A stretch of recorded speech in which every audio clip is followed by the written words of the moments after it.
నమస్తే. మా ఇంట్లో పండగలు, పబ్బాలు, వ్రతాలు అంటే నాకు ఫుల్ వర్క్ ఉంటుంది అనమాట. మామిడి తోరణాల నుండి అవి కట్టే వరకు, ఇక పర్చేసింగ్ వరకు కూడా ఆల్మోస్ట్ చిన్నప్పటి నుంచి మ్యాక్సిమం ఏమేమి తేవాలి, ఎలా అని అమ్మ నేర్పించారనమాట. ఎందుకంటే అమ్మ చెల్లాయిని చూసుకుంటూ మాకు లంచ్ బాక్సెస్ అవి ఇవి ప్రిపేర్ చేసి బిజీలో ఉంటారు కాబట్టి. ఇక మా డాడీకి లాంచింగ్ డ్యూటీస్ ఉంటాయి, ఎప్పుడు బిజీగా ఉంటారు పాపం. సో మా అమ్మగారు లిస్ట్ రాసిస్తే మా నాన్నగారు ఎలా అన్నీ అరేంజ్ చేసేవారో అలా తిక్కేస్తుంటా. ఆఖరికి తోరణాలు గుచ్చడం, కట్టడం, నెక్స్ట్ అరటి చెట్లు కట్టడం అన్నీ నేనే చూసుకోవాలి. ఇకపోతే పర్వదినాలంటే స్పెషల్గా ముగ్గు వేస్తాం. ఇక గుమ్మాలకు పసుపు కుంకాలు పెట్టడం, ఆల్మోస్ట్ ఇల్లంతా సంప్రోక్షణ చేయడం అన్నీ అయిపోయి సారీ పూజ అరేంజ్మెంట్స్ అన్నీ చేసేసిన తర్వాత అప్పుడు అమ్మవారికి సారీ పుచ్చులు సర్దుతూ ఉన్నాం. సరే ఎలాగో మా గోమాత వచ్చింది కానీ తనకి ఫుడ్ ఇచ్చి వాటర్ ఇచ్చాక రిలాక్స్ అవుతుంది. నార్మల్గా పూజ చేసేప్పుడు మా అమ్మగారివి చింగుడి కాటన్లో డై చేసిన డిజైన్స్వి ఉంటాయన్నమాట, కాస్త జరీతో. సో నేను కాటన్ ప్రిఫర్ చేస్తాను కాబట్టి ఇష్టపడతాను. కాటన్వి చుట్టినట్టు చుట్టి చక్కగా కట్టేసి పూజ చేస్తుంటా.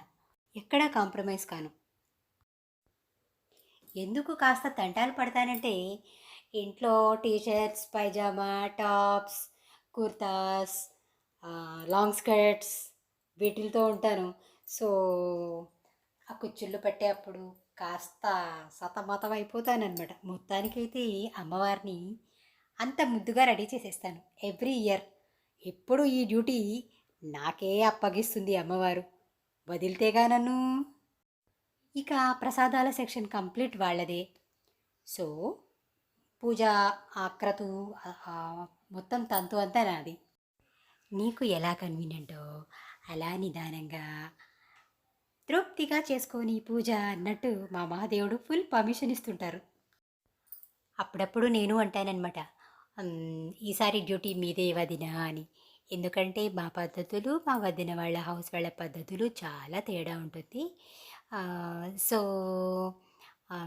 మీరు నేర్చుకుంటేగా మీరు నెక్స్ట్ కంటిన్యూ అవ్వాలి అని చెప్తూ ఉంటారనమాట. చెప్తారు కదా, ఏదో సామెత పెద్దలు, చల్లనీళ్ళకి వేడి నీళ్ళు తోడు అన్నట్టు నేను మా అమ్మగారు ఆల్మోస్ట్ అన్ని విషయాల్లో చాలా చేదోడు వాదోడుగా ఉంటాం, హెల్ప్ఫుల్గా ఉంటాం అన్నమాట.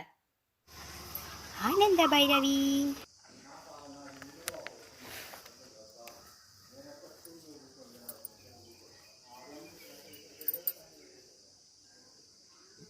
అబ్బో, ఇవాళ రుద్రాణి గోమాత వాళ్ళ పాపని